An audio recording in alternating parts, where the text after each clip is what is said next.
Bhubaneswar सबुजता कमुछि बढ़ुछि concrete सहर।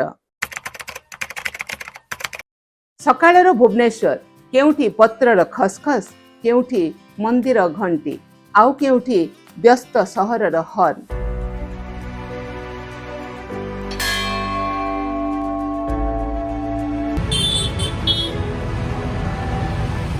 Concrete जंगल मध्यरे अछि कि एजावत सबुजता आउ स्वच्छ वायुमंडल।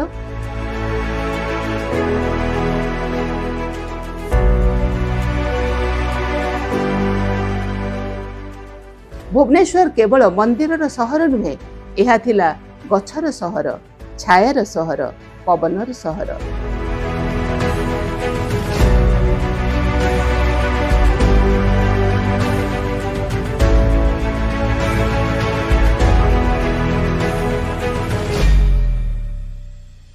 तेबे एही सहर को घेरी रहिथिला एकाम्र बनर सबुजता, गछरे ढंका थिबा रास्ता, पक्षीर गीत, वर्षारे भिजा माटीर बास्ना, एही सबु थिला भुवनेश्वर परिचय।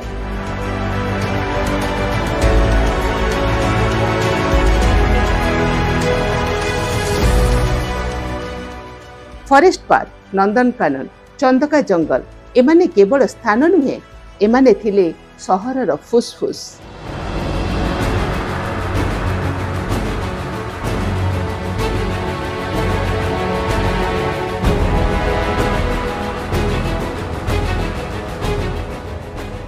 सबुजिमा सहर को देउछि जीवन, गछ थाए जेउठी सेठी थाए शीतल पवन, सेठी थाए शुद्ध बतास, आउ मध्य सेठी थाए वर्षार संतुलन। एक बड़ गछ दिन को शताधिक लोकंक पई ऑक्सीजन देई पारे, किंतु सेही गछ को बड़ हेबाकु लागे दीर्घ वर्ष।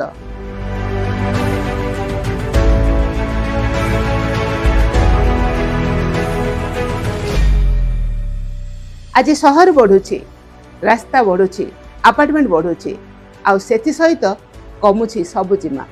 रियल इस्टेट चाप, नुआ प्रकल्प, पार्किंग पाई खाली जमी, सबुठी गछ काटिबार चिन्ह। गछ काटिबा सहज, किंतु गछ बढ़ाइबा खूब कष्टकर।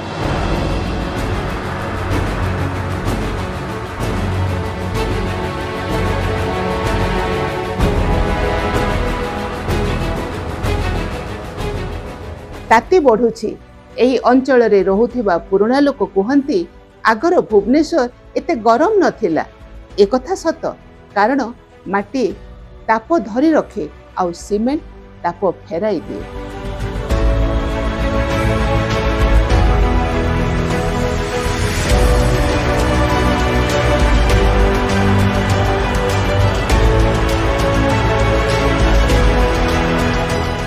गछ कमी कंक्रीट घर वृद्धि जोगु धीरे धीरे उत्ताप बढ़िबारे लागिछि, तथापि मन निराश होई नाही। काहेकि जानंती? हाँ, एही आशा उत्पन्नर कारण हैला केउठी छोट पिला गछ लगाउछंती, केउठी युवक माने पार्क सफा करूछंती, आउ केउठी किछि लोक पुराना गछ को बंचाइबा पई आंदोलन करूछंती। सहरर शुद्ध वायु को बजाय रखिबा को एजावत किछि लोक चेष्टा करूछंती।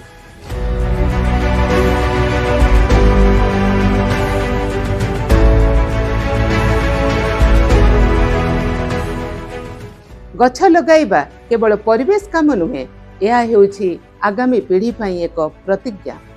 जदि सबुजता रहिबो तेबे वर्षा रहिबो, पवन रहिबो, जीवन रहिबो।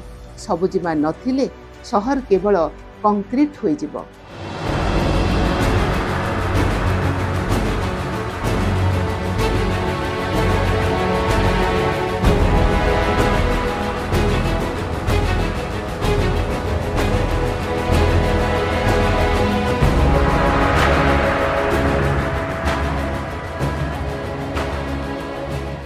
भुवनेश्वर आज मध्य शुद्ध पवन को बजाय रखिबा को संघर्ष करुछि।